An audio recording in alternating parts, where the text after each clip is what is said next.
పశు సంపద మానవులకు ఎన్నో విధాలుగా మేలు చేస్తూ లాభాలనిస్తోంది. వాటిని కాపాడుకోవాల్సిన బాధ్యత ప్రతి ఒక్కరిపైన ఉంది.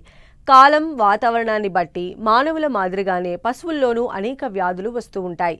సీజనల్ వ్యాధులపైన జాగ్రత్త వహించాలి. ముఖ్యంగా పరాన్నజీవుల బారి నుంచి వాటిని కాపాడుకోవాలి. పశువులను ఆశించే పరాన్నజీవులు, వాటి నివారణకు ఎలాంటి జాగ్రత్తలు చేపట్టాలో తెలియజేస్తున్నారు గన్నవరం పశువైద్య కళాశాల assistant professor doctor Pavan Kumar.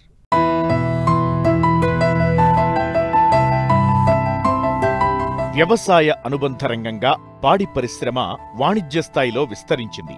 రైతులు పదుల సంఖ్య నుంచి వందల సంఖ్యలో పశువులను పెంచుతూ ఆర్థికంగా నిలదొక్కుంటున్నారు. చాలా వరకు ఈ పరిశ్రమ ద్వారా ఎంతోమంది రైతులు ఉపాధి పొందుతున్నారు. అయితే కొంతమంది రైతులకు పాడి పశువులకు ఆశించే వ్యాధుల పట్ల అవగాహన లేకపోవడంతో తీవ్రంగా నష్టాలను చవిచూస్తున్నారు. ఇందులో ముఖ్యమైనది పాడి పశువుల పాలనలో షెడ్డును పరిశుభ్రంగా ఉంచుకోవడం అతి ముఖ్యమైనది. పశువుకు ఎంత మేత, ఎన్ని ఖనిజ లవణాలిచ్చినా ఆశించిన పాల దిగుబడి రాదు. దీనికి ప్రధాన కారణం పశువులను పీడించే పరాన్నజీవులు. ఇవి సోకడానికి ముఖ్య కారణం గోమార్లు, పిడుదులు, ఈగలు, దోమలు. ఇవి పాడి పశువులను పీడించి రక్తం పీల్చడంతో పాటు పాకను ఆక్రమించి కుట్టి బాధిస్తుంటాయి. షెడ్డు చుట్టూ పరిసరాలు చిత్తడిగా మారితే దోమలు, ఈగలు పశువులను ఎక్కువగా బాధిస్తాయి. దీంతో రక్త పరాన్నజీవులు ఆశించి తీవ్ర ఇబ్బందులకు గురిచేస్తాయి. అందుకే పశువుల పాకను పరిశుభ్రంగా ఉంచుకోవడం ద్వారా ఈ పరాన్నజీవుల బెడదను అరికట్టవచ్చని తెలియజేస్తున్నారు కృష్ణా జిల్లా గన్నవరం పశువైద్య కళాశాల assistant professor doctor Pavan Kumar. ముఖ్యంగా పరాన్నజీవులు ప్రాణాంతకమైన వ్యాధి కలుగచేయకపోవచ్చు, కానీ వీటి వల్ల వచ్చే నష్టాలను చూసుకున్నట్లయితే పాల ఉత్పత్తి తగ్గిపోతుంది, వాటి సామర్థ్యం తగ్గిపోతుంది, బరువులు సరిగా పెరగక రైతు సోదరులకి ఎంతో నష్టాలని కలుగచేస్తాయి. ముఖ్యంగా ఈ పరాన్నజీవులు చూసుకున్నట్లయితే 3 రకాలుగా మనము పరిగణించుకోవచ్చు. అవి ఏమిటంటే అంతరపరాన్నజీవులు. ఇవి ఏమిటంటే పశువుల పేగుల్లోనూ అంతర వ్యవస్థలోనూ ఉంటూ పశువులు మేసిన ఈ మేతను కానీ ఆహారాన్ని కానీ ఇవి తీసుకోవడం ద్వారా తద్వారా పశువులకి నష్టాలను కలుగజేస్తాయి. అలాగే బాహ్య పరాన్నజీవులు, మన గోమార్లు లేదా పిడుదులు అంటారు కొన్ని ప్రదేశాల్లో. అలాగే ఈగలు, గజ్జి పురుగు కలుగచేసే మైట్స్ అంటాం అన్నమాట, మెయిన్ ఇన్ఫెక్షన్. వీటి వల్ల పశువులకి అనేకమైన రకమైన చర్మరోగాలు కలుగచేయడమే కాకుండా ఇవి రక్తం పీల్చడం వల్ల రక్తహీనత కలుగుతుంది, తద్వారా ఉత్పత్తి సామర్థ్యం తగ్గిపోతుంది. అంతేకాకుండా చాలా రకాలైన పిడుదల ద్వారా లేకపోతే గోమార్ల ద్వారా అనేక రకమైన ప్రోటోజోవన్ వ్యాధులు సంక్రమింపజేస్తాయి. నెక్స్ట్ 3వ రకం తీసుకున్నట్లయితే రక్తపరాన్నజీవులు. ఇవి ఏమిటంటే రక్త కణాల్లో కానీ రక్తం బయట కానీ ఉంటూ ప్రాణాంతకమైన వ్యాధిగా సంక్రమించవచ్చు. వీటి వల్ల ఈవెన్ మన పశువులు చనిపోవడం కూడా జరుగుతుందన్నమాట. ఇప్పుడు మొదట మన అంతర్పరాన్న జీవులను చూసుకున్నట్లయితే ఇవి 3 రకాలుగా మనం వర్గీకరించుకోవచ్చు. అవి ఏమిటంటే నులి పురుగులు లేదా ఏలిక పాములు. ఇవి రౌండ్గా గుండ్రంగా ఉంటూ దూడల్లో ముఖ్యంగా మరలను సైతం కలుగజేస్తాయి. ఈ దూడలు ముఖ్యంగా మనకి చర్మం తీసుకున్నట్లయితే కాంతిహీనంగా ఉంటూ కుండవలే ఉన్న పొట్టవలు కలిగి ఉంటాయి. అదే విధంగా సామర్థ్యం, వాటి బరువులు పెరగడం అనేది కూడా చాలా తగ్గుదల ఉంటుంది. ఉదాహరణకు తీసుకున్నట్లయితే టాక్సోకారా అని కానీ యాంకైలోస్టోమ్స్ అని కానీ ఇవి రక్తం పీల్చడమే కాకుండా వీటి బరువులో పెరుగుదలని గణనీయంగా తగ్గుతాయి అన్నమాట. వీటికి మనం ముఖ్యంగా మన గేదె దూడల్లో చూసుకున్నట్లయితే పైపర్జిన్ అనే మందు వాడడం ద్వారా వైద్యుని సంప్రదించి సరైన మోతాదులో వాడడం వల్ల వీటిని నివారించుకోవచ్చు. దూడల్లో చూసుకున్నట్లయితే మొట్టమొదటి జారీ చేసే ఈ నట్టల మందు లేదా ఏలికపాముల మందు 15వ రోజున పుట్టినాక 15 రోజున ఇవ్వాల్సి ఉంటుంది. ఎందుకంటే ఈ ఏలికపాముల తల్లి నుంచే ఈ దూడలకు సంక్రమించే అవకాశం ఉంటుంది కాబట్టి. ఆ తర్వాత ప్రతి నెలకు ఒకసారి 6 నెలల వరకు ప్రతి నెలకు ఒకసారి క్రమం తప్పకుండా పశువైద్యుని పర్యవేక్షణలో ఈ నులి పురుగుల మందు లేదా ఏలికపాముల మందును తాగించుకోవాలి. ఆ తర్వాత 6 నెలల వయసు నుంచి ప్రతి 3 నెలలు లేదా ఆయా పరిస్థితుల వాతావరణ పరిస్థితులను బట్టి ఆయా భౌగోళిక పరిస్థితులను బట్టి ఏ రకమైన పురుగులు ఉన్నాయో దానికి సంబంధించిన పురుగుల మందులు లేదా నట్టల మందును తాగించుకోవడం ద్వారా వీటిని అరికట్టుకోవచ్చు. అలాగే నెక్స్ట్ జలగ పురుగులు. ఈ జలగ పురుగులు అనేది మన నీళ్ళలో ఉండే నత్తల ద్వారా పశువు నుంచి మేతలకు పోయినప్పుడు ఒకదాని నుంచి ఒకదానికి సంక్రమిస్తుంది. ఈ జలగలు మనకి పొట్ట జలగలు అంటారు.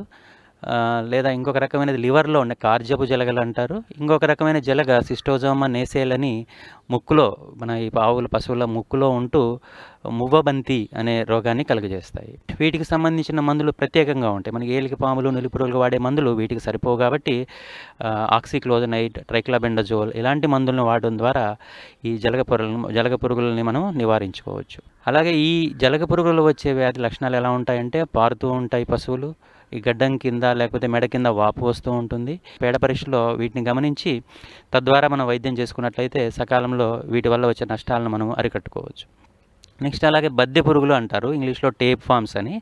ఇవి అంత నష్టాలను కలగజేయనప్పటికీ ఈ పేగుల్లో వీటిలో మనకి పేగులు మూసుకుపోయి కదలికలను తగ్గించడం ద్వారా ఈ జీవాలు, ముఖ్యంగా ఆవులు, దూడలు వీటిలో బరువులు తగ్గడం గమనించవచ్చు. వీటికి సరిపోయే మనకి సరైన మందులను వాడుకోవాల్సి ఉంటుంది. ఎలా అంటే ప్రాజిక్వెంటల్ అని, నిక్లోజమైడ్ అని కానీ పొడి మందులు లేదా బిళ్ళల రూపంలో వస్తాయి. వీటిని వాడుకోవడం ద్వారా ఈ బద్దె పురుగులను మనం వీలైనంత వరకు నివారించుకోవచ్చు. అలాగే నెక్స్ట్ మన రక్తపరాన్న జీవులను చూసుకున్నట్లయితే ముఖ్యంగా ఈ 5 ముఖ్యమైన రక్తపరాన్న జీవులు ఉన్నాయి. వీటి వల్ల ఈవెన్ మనకి మరణాలను కూడా సంభవిస్తాయి.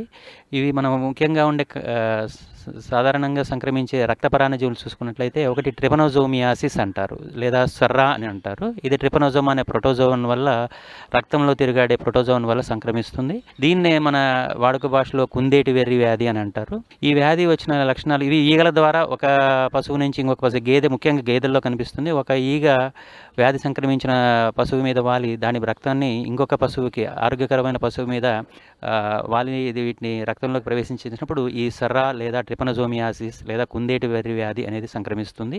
ఈ వ్యాధి లక్షణాలు చూసుకున్నట్లయితే పశువు జ్వరము 106 నుంచి 107 డిగ్రీస్ ఫారెన్హీట్ జ్వరం ఉంటుంది. కళ్ళు ఎర్రబారి కళ్ళ పుసులు కడుతూ ఉంటాయి. ఈ పశువుల్లో ముఖ్యంగా రక్తహీనత కలుగుతుంది. హిమోగ్లోబిన్ చాలా తగ్గిపోయి పాలిపోయినట్లు ఉన్న మ్యూకస్ మెంబ్రేన్ నుంచి సరైన విధంగా ఇవి పర్ఫార్మెన్స్ చేయలేక ఈవెన్ చనిపోతూ ఉంటాయి, అనీమియా. సో కంపల్సరీగా వీటికి సంబంధించిన మందులు ట్రైక్విన్ అని కానీ, డైమినజన్ బెరినిల్ అని వస్తుంది, ఆర్ సరాల్. ఇవి పశు వైద్యుని పర్యవేక్షణలో మాత్రమే ఈ సరైన సమయంలో వాడినట్లయితే ఈ మరణాలను అరికట్టవచ్చు. ముఖ్యంగా అనంతపురం, చిత్తూరు జిల్లాలతో పాటు కోస్తా జిల్లాల్లో సంకరజాతి పశువులకు బాహ్య పరాన్న జీవులైన థైలీరియాసిస్, బిబియాసిస్ వ్యాధులు ఆశిస్తాయి. పేలు, పిడుదులు, గోమార్ల ద్వారా ఆశించే ఈ వ్యాధులను పశువైద్యుల సలహాలతో ప్రత్యేకంగా టీకాలు వేయించాలి. సంకరజాతి ఆవులు ఉన్న పరిసరాల్లో, ఆ ప్రాంతాల్లో, ముఖ్యంగా చిత్తూరు, విజయనగరం ఇలాంటి ప్రాంతాల్లో థైలేరియోసిస్, బిబిషియోసిస్ అనే ఈ ప్రోటోజోవన్ పరాన్నజీవులు, రక్త పరాన్నజీవులు ఉంటాయి. వీటిని కూడా మనం సరైన విధంగా ఈ బ్లడ్ స్మియర్స్ అంటే రక్తపూత నమూనాలని మనం పరీక్షించి ల్యాబ్లో నిర్ధారణ చేసుకున్నట్లయితే, వాడికి సరైన సమయంలో మందు వాడినట్లయితే ఈ వ్యాధి ద్వారా సంభవించే మరణాలను అరికట్టవచ్చు. ఉదాహరణకి ఈ థైలేరియోసిస్, బిబిషియోసిస్ అన్నవి ఈ పిడుదులు లేదా కొన్ని ప్రాంతాల్లో గోమార్లు అంటారు, వీటి వల్ల సంక్రమిస్తుంది. కాబట్టి ఈ పిడుదులు లేదా గోమార్ల యొక్క కంట్రోల్ అనేది చాలా ఇంపార్టెంట్. అలాగే ఈ థైలేరియోసిస్కి మనకి బ్యూపారోక్వోన్ అనే మందు బాగా పనిచేస్తుంది. కాబట్టి కొంచెం ఖరీదు ఎక్కువ. అందుకే ఒకసారి మనం ఈ బ్లడ్ స్మియర్స్ ద్వారా మన వ్యాధి నిర్ధారణ చేసుకున్న తర్వాత ఇది థైలేరియోసిస్ ఉన్నది అని మనము నిర్ధారించుకున్నట్లయితే అప్పుడు ఈ బ్యూటాలెక్స్ లేదా బిపరాక్వోన్ అని ఉంటుంది, ఆ డ్రగ్ వాడడం వల్ల మనము అరికట్టవచ్చు.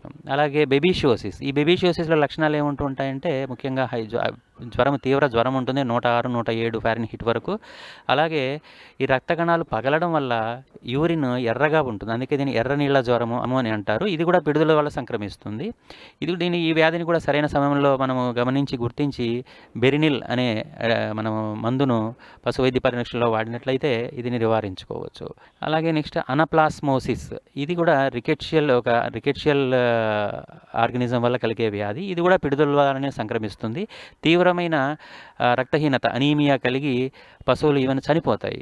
ముఖ్యంగా ఈ సంకరజాతి ఆవులు, ఈవెన్ ఈ గేదెల్లో కూడా ఈ వ్యాధి సంక్రమించి చనిపోతాయి. దీనికి మనం ఒకవేళ వ్యాధి గుర్తించినట్లయితే రక్తహీనత ఉండి మనము రక్త నమూనాల్లో ఈ రక్తకణ పరాన్నజీవిని గమనించినట్లయితే దానికి సంబంధించిన ఆక్సిటెట్రాసైక్లిన్ కానీ, ఇమిడోకార్బ్ కానీ అనే మందును సరైన మోతాదులో సరైన సమయంలో వాడుకున్నట్లయితే ఈ వ్యాధిని అరికట్టవచ్చు. అలాగే ముఖ్యంగా కోస్తా జిల్లాల ప్రాంతంలో ఉండే ఈ గేదెల్లో ముఖ్యంగా మనకి మైక్రోఫైలేరియోసిస్ అనే రక్త పరాన్నజీవి ఉంటుంది. ఇది మనుషుల్లో మామూలుగా బోధకాలు, ఏనుకాలు కలిగజేసే వ్యాధి లక్షణం ఉంటుంది. కాకపోతే పశువుల్లో సెటేరియా సర్వే అనే యొక్క లార్వల్ ఫామ్ వల్ల ఈ మైక్రోఫైలేరియోసిస్ అని వస్తుంది. ఇది కూడా మన రక్త కణాల మధ్య తిరుగాడుతూ ఉండి పశువుల్లో ముఖ్యంగా పాల ఉత్పత్తి తగ్గిపోవడము, తీవ్ర జ్వరము, కళ్ళ వెంబడి పుసులు కట్టడము, అలాగే ఒక్కోసారి కాళ్ళ వాపు కూడా గమనించవచ్చును. ఇలాంటివి కూడా మన రక్తం తీసి ఒక డ్రాప్ స్లైడ్ మీద చూసి మనం నిర్ధారించుకున్నట్లయితే ఐవర్మెక్టిన్ అనే మందును వాడితే మనకి ఇమీడియట్గా ఈ వ్యాధిని మనము మైక్రోఫైలేరియాసిస్ అనే వ్యాధిని అరికట్టుకోవచ్చు. కాబట్టి ముఖ్యంగా ఈ రక్త కణ పరాన్నజీవులు, ముఖ్యంగా ఈ బాహ్య పరాన్నజీవులైన పీడుదులు, గోమార్లు లేదా ఈగల ద్వారా వ్యాప్తి చెందుతాయి. కాబట్టి ముఖ్యంగా రైతు సోదరులు వీటిని అరికట్టడంలో తగు చర్యలు తీసుకోవాలి. ముఖ్యంగా ఈ బ్యూటాక్స్ స్ప్రే అని కానీ, ఈ పిడుదలను అరికట్టే స్ప్రేలని షెడ్లలోనే కాకుండా అవి ఎక్కువగా మేతలు, చుట్టుపక్కల ప్రాంతాల్లో పొదలు ఇవన్నీ లేకుండా సరైన మోతాదులో స్ప్రే చేసుకోవడము, అలాగే పశువుల చర్మం మీద కూడా స్ప్రేయర్లు వాడి తగు మోతాదులో వాడినట్లయితే ఈ శరీరం మీద ఉన్న పిడుదులు, గోమార్లు వీటన్ని కూడా అరికట్టుకోవచ్చు. దీని ద్వారా రక్తహీనత తగ్గుతుంది. అలాగే అంతేకాకుండా ప్రాణాంతకరమైన ఈ మనం ఇందాక అనుకున్నట్లు ట్రిపనోజోమియాసిస్ లేదా థైలేరియోసిస్, బెబీషియోసిస్, అనప్లాస్మోసిస్ అన్న వ్యాధులను అరికట్టుకోవడం ద్వారా రైతులకి నష్టాలను చాలా వరకు మనము తగ్గించుకోవచ్చు. రైతులు తెలిసి తెలియక అవసరమున్నా లేకున్నా విచక్షణారహితంగా మూగజీవాలకు మందులు, ఇంజెక్షన్లు వాడడం వల్ల లాభం కంటే నష్టం ఎక్కువగా జరుగుతుంది. కాబట్టి పశు వైద్యుని ద్వారా వ్యాధి నిర్ధారణ చేయించిన తరువాతే అవసరమైన మందుల్ని వాడి తక్కువ సమయంలో తక్కువ ఖర్చుతో త్వరగా చికిత్స చేయిస్తే పశువుల్ని మరణాల నుండి రక్షించుకునే అవకాశం అధికంగా ఉంటుంది.